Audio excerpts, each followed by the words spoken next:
Bien, aujourd'hui nous allons revoir une prédication qui a déjà été faite il y a tout longtemps ici et qui est plus qu'importante d'ailleurs parce que le Seigneur m'a fait comprendre ce matin que cette prédication doit être dite et faite en même temps concernant est-ce que notre vie, est-ce que notre nom est écrit dans le livre de la vie. C'est bien souvent, on se dit chrétien, on se dit fréquenter des églises, des assemblées, tout ce qui s'ensuit, mais sommes-nous convaincus que notre nom est-il vraiment inscrit dans le livre de la vie et comment nous devons avoir aussi ce nom inscrit dans le livre de la vie? Parce que c'est facile de dire je suis chrétien, je crois en Jésus-Christ, tout ce qui s'ensuit, mais comme je vous expliqué vendredi, avez-vous compris le sacrifice du Christ, mort sur la croix, pour que vous ayez la vie éternelle? Ce n'est pas seulement en fréquentant une assemblée ou en écoutant des pasteurs que vous allez être sauvés, c'est si vous avez cru que Jésus-Christ a été sacrifié une fois pour toutes pour que nous ayons la vie éternelle. Donc, Apocalypse chapitre 20 parle de deux choses. Évidemment, on parle du millénium et parle aussi en même temps du jugement dernier. Nous avons un peu les deux en même temps. Donc, Apocalypse chapitre 20, à partir du verset 6. Donc, Apocalypse 20, chapitre 20, verset 6. Donc, c'est à la fin de la Bible. C'est le dernier chapitre de la Bible, justement. Donc, chapitre 20, verset 6 qui dit « Heureux et saints ceux qui ont part à la première résurrection. La seconde mort n'a pas de pouvoir sur eux, mais ils seront prêtres de Dieu et de Christ. Ils régneront avec lui pendant 1000 ans. Quand les 1000 ans seront passés, Satan sera relâché de sa prison. Et il sortira pour égarer les nations qui sont aux quatre coins de la terre, Gog et Magog, afin de les rassembler pour la guerre. Elles sont aussi nombreuses que le sable de la mer. Ils montèrent sur toute la surface de la terre et ils encerclèrent le camp des saints et de la ville bien-aimée. Mais un feu venu de Dieu descendit du ciel et les dévora. Le diable qui les égarait fut jeté dans les temps de feu et de soufre où sont la bête et le prétendu prophète. Ils seront tourmentés jour et nuit au siècle des siècles. Et je vis alors un grand trône blanc et celui qui était assis. La terre et le ciel s'enfuirent loin de lui et l'on ne trouva plus de place pour eux. Je vis les morts, les grands et les petits debout devant le trône. Des livres furent ouverts. Un autre livre aussi fut ouvert, le livre de vie. Les morts furent jugés conformément à leurs œuvres, d'après ce qui était écrit dans ces livres. La mer rendit les morts qu'elle contenait, la mort et le séjour des morts rendirent aussi leurs morts, et chacun fut jugé, conformément à sa manière d'agir. Puis la mort et le séjour des morts furent jetés dans l'étang de feu. L'étang de feu est la seconde mort, et tous ceux qui ne furent pas trouvés inscrits dans le livre de vie furent jetés dans l'étang de feu. Donc, ce que l'apôtre Jean a vu en vision dans ce chapitre n'est pas une question de faire peur à tout le monde, mais c'est une question de nous faire réfléchir tout le monde.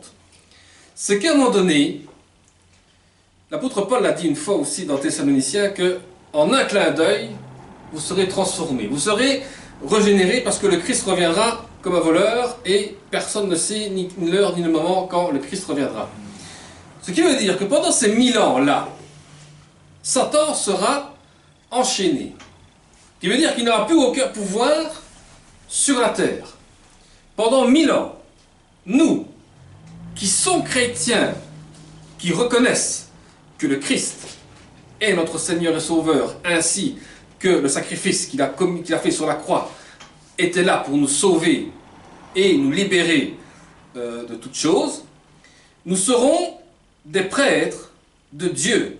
Donc ce qui veut dire que nous allons, pendant 1000 ans, parler de pouvoir encore sauver des vies pour qu'ils puissent revenir vers le Seigneur, parce que pendant 1000 ans, il y aura, et ici la Bible dit bien, que il y aura ce faux prophète-là qui va faire que tout le monde soit égaré. Donc il va y avoir une guerre entre Dieu et le diable. Donc ça veut dire que nous serons dans cette guerre pour chercher les personnes perdues et les ramener vers le Seigneur, parce que ces personnes sont de nombreuses comme le sable de la mer. Donc ce qui veut dire qu'un petit grain de sable est une personne. Donc imaginez-vous le nombre de sable qu'il y a sur la mer et le nombre de grains qu'il faut ramasser pour sauver le nombre de personnes afin qu'ils ne partent dans la seconde mort. Donc ça veut dire que pendant 1000 ans, nous aurons évidemment ce corps indestructible et nous pourrons alors ainsi parler du Christ et ramener les âmes le plus possible pour qu'elles viennent vers le Seigneur. C'est pour ça qu'à un moment donné, Dieu, après les 1000 ans, dit ici qu'il y aura un feu dévorant et le diable qui égarait le peuple sera jeté dans les temps de feu et de soufre, et ainsi le faux prophète, qui sont des gens qui gouvernent le monde entier, que si ces gens-là ne se repentissent pas, peuvent tomber aussi dans ce cercle de feu. Donc ce qui veut dire que il y a un grand danger pour ceux qui n'acceptent pas le Seigneur et ceux qui se croient être des prétendus prophètes qui veulent servir évidemment la bête de l'Apocalypse, donc qui est le diable lui-même.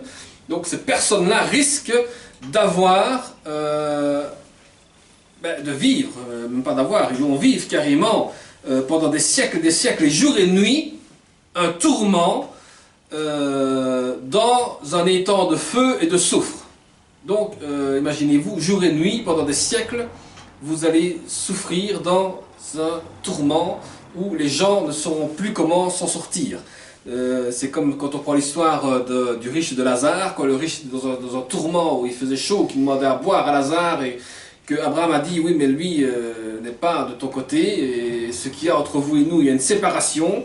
Et bien, ces gens-là verront aussi cette séparation parce qu'ils ne veulent pas accepter le Christ et n'acceptent pas aussi le sacrifice du Christ. Donc c'est pour ça que j'insiste souvent sur le sacrifice du Christ, que vous comprenez bien que si on n'accepte pas le sacrifice du Christ, on risque de mourir spirituellement parlant, et de deux, nous sommes égarés, comme le diable veut qu'on soit égaré de la parole du Seigneur, et en même temps, on risque d'être même tourmenté jour et nuit pendant des siècles et des siècles, parce que nous avons refusé la parole du Seigneur.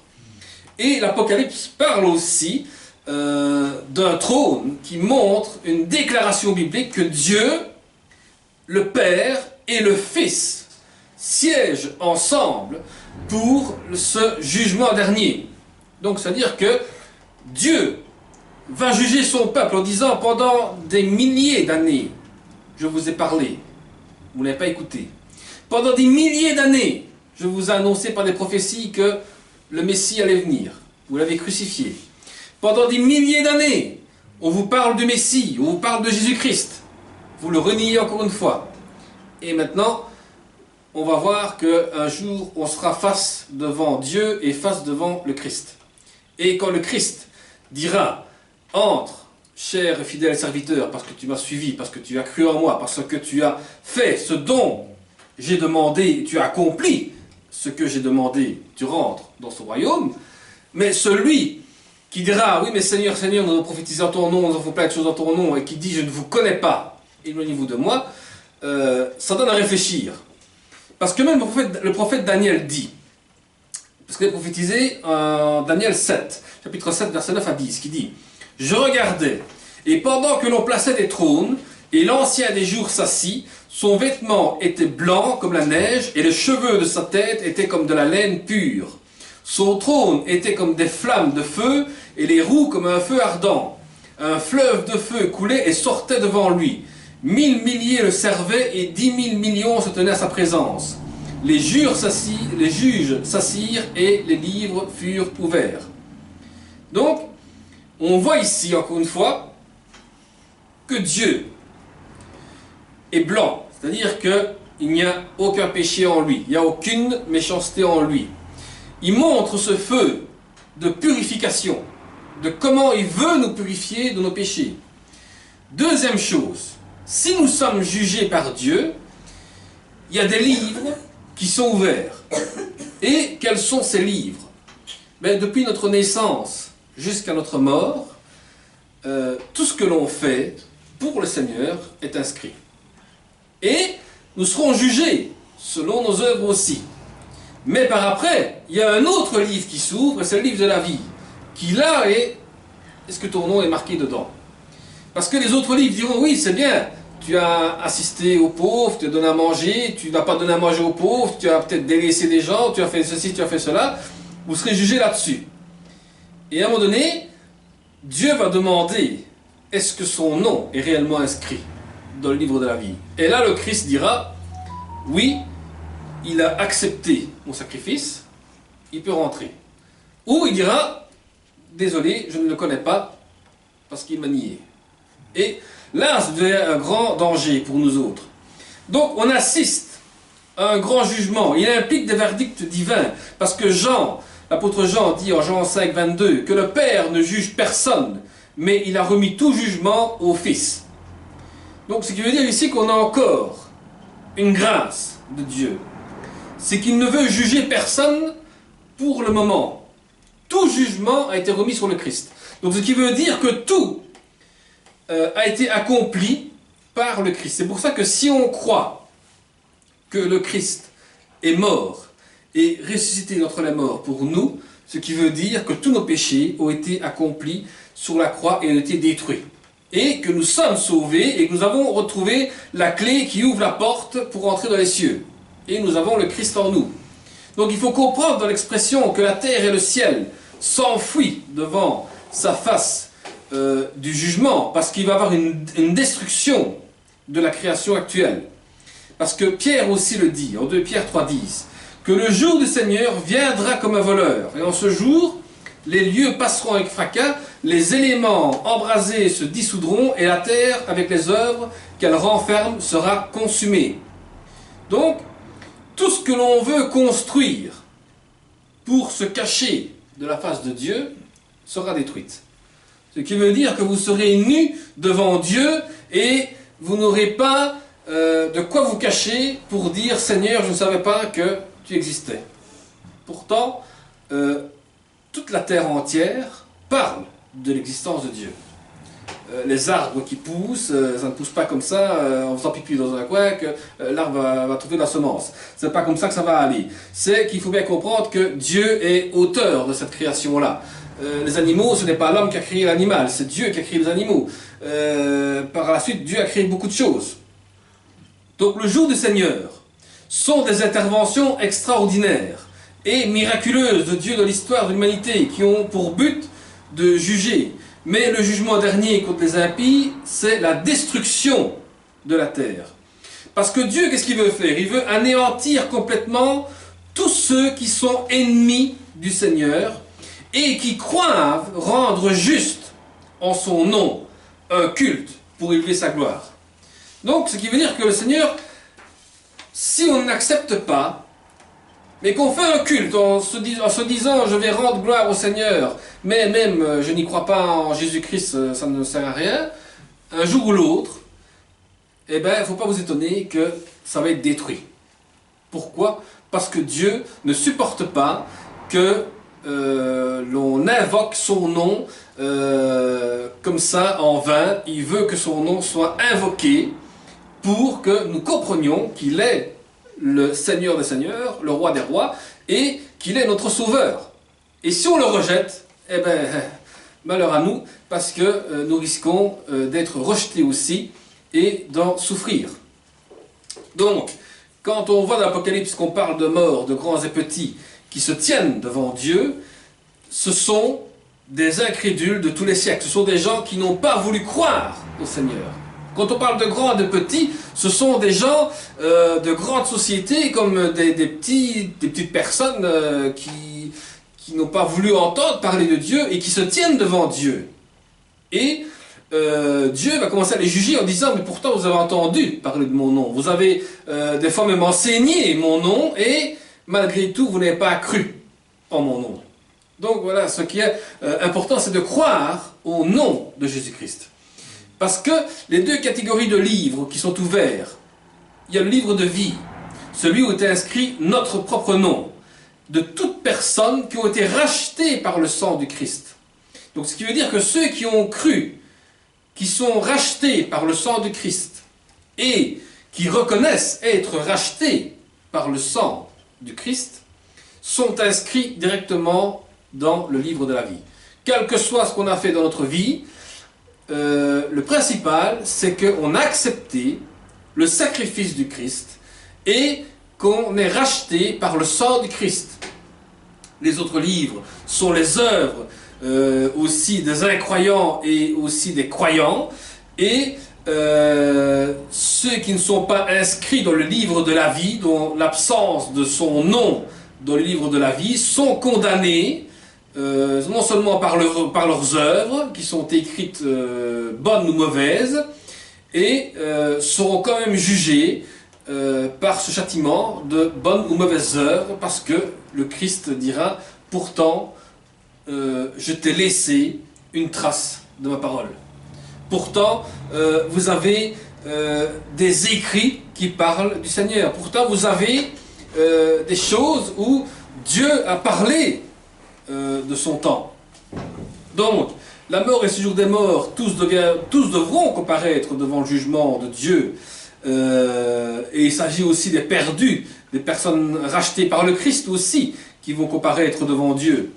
Et le livre de la vie est d'apporter la preuve que le nom des perdus qui ne sont pas inscrits seront jugés selon leurs œuvres et leurs responsabilités devant Dieu. Parce que on ne peut pas dire qu'il n'y a pas de lieu où on peut entendre parler de Dieu. On n'a pas besoin d'avoir des grandes enseignes pour dire ici c'est le grand rassemblement pour parler de Dieu. Non, on n'a pas besoin de faire de publicité pour dire que l'on parle de Dieu. On a besoin de personnes qui témoignent de ce que le Christ a fait dans leur propre vie et qui montrent aussi l'accomplissement que Dieu demande que l'on fasse aussi. Concernant les temps de feu de l'Apocalypse, on parle du séjour des morts et jeté dans les temps de feu, qui est la destination finale de tous ces méchants qui sont sur la terre. On parle d'abord de Satan, on parle des faux prophètes, on parle des démons, on parle de ceux qui ne sont pas inscrits dans le livre de la vie, parce qu'aucun n'a placé sa confiance dans le Christ. Donc il n'y a pas de place de neutralité dans ce jugement-là. Dieu, donc dans le jugement de Dieu, et ceux qui ne mettent pas leur confiance dans le Christ par la foi et qui ne veulent pas reconnaître le Seigneur, eh bien, désolé de dire ça, mais il n'y a aucune espérance et aucune seconde chance de pouvoir rentrer dans le livre de la vie et dans le royaume des cieux. Donc c'est pour ça que, je ne vais pas dire qu'on insiste vraiment à vous pousser à quoi que ce soit, mais on insiste à vous faire comprendre que il y a une vie après la mort, oui ça c'est vrai, mais nous avons un choix, soit on suit le Seigneur, soit on suit le diable. Et si vous voulez suivre le diable, eh ben, c'est comme lui, ben, vous n'avez pas la foi en Dieu, vous ne voulez pas croire non plus aux œuvres du Seigneur, vous voulez éloigner ceux qui croient au Seigneur Jésus-Christ, et à un moment donné, qu'est-ce qui se passe? Eh bien, il se passe que eh bien, la Bible dit qu'ils sont tourmentés jour et nuit pendant des siècles et des siècles, comme dit la Bible ici, avec le diable qui a égaré le peuple de Dieu pour suivre un faux prophète ou des faux enseignants qui ont poussé les gens à ne plus croire au sacrifice du Christ. Donc, nous ne sommes pas sauvés que par les œuvres, mais les œuvres qu'on accomplit pour le Seigneur en tant que rachetés et élus de Dieu témoignent de Dieu et témoignent aussi de notre relation avec le Seigneur. Donc, Dieu s'intéresse comment on gère les dons qu'on a reçus de sa part. On a tous reçu un don de Dieu, que nous soyons croyants ou non. Et si on accomplit ces dons, et puis qu'on se dit, mais c'est vrai que ce que je fais, c'est pas pour moi, je le fais, c'est pour les autres aussi que je donne. Mais si tu fais ça pour les autres, c'est qu'il y a quelque chose derrière. C'est que Dieu t'appelle à te dire, ce que tu le fais pour moi. Tu fais pour servir le Seigneur, tu fais l'accomplissement de Dieu. Tu accomplis ce que le Seigneur Jésus-Christ a demandé que l'on fasse. S'aimer les uns les autres, pouvoir partager le pain avec les autres, pouvoir témoigner aussi avec les autres, et aussi pouvoir trouver la foi et aussi notre croyance dans le Seigneur. Parce que nous sommes tous responsables de notre propre salut, donc de notre propre vie éternelle. Et c'est le plus beau cadeau que Dieu a offert à chacun de nous. Et pour cela, il faut rester fidèle et obéir à la parole de Dieu. Servir le Seigneur de la meilleure façon possible que l'on peut, et de vivre chaque jour en pensant qu'il y a des livres qui sont ouverts devant le Seigneur, et que toutes choses qu'on fait, qu'on accomplit, ou que l'on dit, sont écrites dans ces livres-là, et que nous serons jugés un jour de ces choses-là. Donc, c'est pour ça que il est important de bien comprendre que si on a accepté le sacrifice du Christ, qu'on a la foi, ça veut dire que on croit en Dieu, même si on ne le voit pas, mais qu'on y croit de tout son cœur, de toute son âme, de toute sa force, et que on a compris que le Seigneur Jésus-Christ a été crucifié sur la croix pour que nos péchés soient totalement détruits à la croix, et que par son sang, nous sommes purifiés. Comme on prend l'exemple du soldat romain, quand il a transpercé le Christ, je vous ai expliqué plusieurs fois, eh ben, il y a eu de l'eau et du sang qui est sorti, et cet homme-là a été sauvé évidemment, parce qu'il a été lavé directement par le sang du Seigneur, et a compris et a dit, cet homme était réellement le Seigneur. Donc c'est pour ça que ce n'est pas grand-chose que le Seigneur demande. Il demande juste qu'on croit en lui, qu'on croit en sa parole, et qu'on puisse aussi mettre en pratique sa parole aussi, pour pouvoir être inscrit dans le livre de la vie. Parce que le jour de notre mort, ça va être quelque chose de très, très difficile, parce que on se pose toujours la question, mais est-ce que je suis inscrit réellement dans le livre de la vie? Parce qu'on peut se dire, tout le monde peut se dire je suis chrétien, tout le monde peut se cacher derrière une religion, tout le monde peut se cacher derrière plein de versets bibliques ou autres, mais est-ce que nous avons réellement accepté le sacrifice du Christ dans notre vie? Ça, c'est la question à se poser. Et si on se pose la question aujourd'hui, et on se dit, mais c'est vrai que j'ai comme accepté, eh bien, tant mieux pour toi, tu as accepté. Si l'autre n'a pas encore accepté, c'est encore le moment d'accepter ce sacrifice et d'avoir cette chance d'être inscrit dans le livre de la vie. Voilà, nous allons conclure par la prière. Seigneur, nous te remercions, te bénissons, Seigneur, pour ta parole, Seigneur. Seigneur, nous te demandons encore aujourd'hui, Seigneur, que chacun d'entre nous, Seigneur, puisse se remettre encore en question. Ai-je accepté ton sacrifice sur la croix pour moi, Seigneur, parce que combien de fois nous ne posons pas les questions, Seigneur, t'ai-je accepté dans ma vie, t'ai-je accepté tel que Sauveur et Seigneur? Te demandons, Seigneur, encore aujourd'hui de toucher les cœurs, Seigneur, que nous puissions avoir notre nom inscrit dans le livre de la vie. Et quels que soient les faits que nous avons commis dans notre vie, Seigneur, tout a été effacé par la croix, Seigneur, et nous voulons aujourd'hui recevoir cette nouvelle vie, Seigneur. Nous voulons qu'aujourd'hui, chacun de nous accepte ce sacrifice qui a été accompli sur la croix, parce que tu as tout accompli, et que nous soyons comme cet officier romain, Seigneur, qui t'a transpercé le corps, Seigneur, et qui a dit qu'à un moment donné, tu étais le Seigneur, et que nous, aujourd'hui, nous reconnaissons aussi que tu es notre Seigneur et Sauveur, et que chacun de nous, Seigneur, ait son nom qui soit inscrit dans le livre de la vie. Merci, Seigneur, de sauver chacun de nous, Seigneur, et que personne ne se perde, Seigneur, dans quoi que ce soit, Seigneur, mais nous voulons, Seigneur, qu'aujourd'hui, nous comprenions que ton sacrifice est une grande importance dans notre vie. Merci, Et nous Seigneur. voulons être sauvés, Seigneur, par ta grâce et par ta bonté, Seigneur. Merci parce que tu es patient envers nous, Seigneur. Merci parce que tu vas faire de nous des personnes qui vont annoncer ton évangile, Seigneur, qui vont annoncer ton amour, qui vont accomplir tes œuvres aussi, Seigneur. Nous te remettons tout entre tes mains dans le nom de Jésus-Christ. Merci. Amen. Amen. Merci.